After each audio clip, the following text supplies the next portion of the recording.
আসসালামু আলাইকুম সবাইকে। আজকে আমি আপনাদের মাঝে নিয়ে আসলাম অন্যরকম একটা ভিডিওটা কীরকম হবে আপনাদেরকে বলি। আমরা তো কুরবানি ঈদকে ঘিরে অনেক ব্লগারের অনেক ব্লগই দেখছি।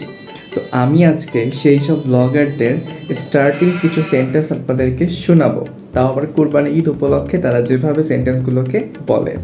তো চলেন শুরু করা যাক। আসসালামু আলাইকুম এভরিওয়ান। আজকে আমি প্রথমবারের মতো 25 কেজি মাংস রান্নার এক্সপেরিয়েন্স শেয়ার করব আপনাদের সাথে। বাবার বাড়িতে আমি একটুও কাজ করিনি, আর শ্বশুর বাড়িতে এসে এই 3 বছর পর আজকে আমি প্রথম কোরবানির ঈদের উপলক্ষে 20 কেজি মাংস রান্না করার এক্সপেরিয়েন্স শেয়ার করব আপনাদের সাথে। এর আগে আমি এত মাংস কখনো রান্না করিনি, আজকে প্রথম রান্না করব, আর সেই রান্নার রেসিপিটাই দেখাবো আপনাদের। আসসালামু আলাইকুম আপনাদেরকে। আজকে আমি আপনাদেরকে দেখাবো কিভাবে আপনারা খুব সহজে বট পরিষ্কার করতে পারবেন। আসসালামু আলাইকুম সবাইকে। আপনারা তো জানেনই বট পরিষ্কার করা কত ঝামেলার, কত একটা বিরক্তিকর কাজ, তবে সেটাই আমি আজকে আপনাদেরকে দেখাবো সহজ পদ্ধতিতে।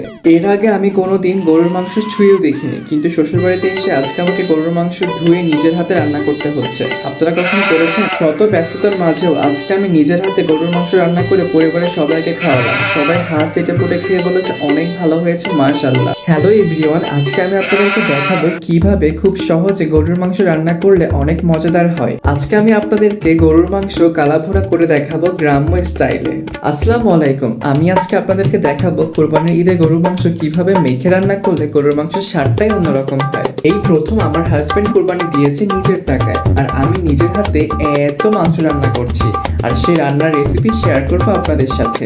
আপনারা সবাই তো জানেন বিয়ের আগের ঈদ এবং বিয়ের পরের ঈদ একদমই আলাদা। বিয়ের পর ঈদের আনন্দটাই নষ্ট হয়ে যায়। আগে ঈদের দিনে সারাদিন সেজে গুজে বেড়াতাম, আর এখন সারাটা দিন কাজের মধ্যে দিয়ে চলে। কি যে জীবন। আসসালামু আলাইকুম সবাইকে। আশা করছি আপনারা সবাই অনেক বেশি ভালো আছেন। সত্যি বলতে কি ঈদের আনন্দটা আর আগের মতো নাই। বিয়ের পর ঈদের আনন্দটাই নষ্ট হয়ে যায়।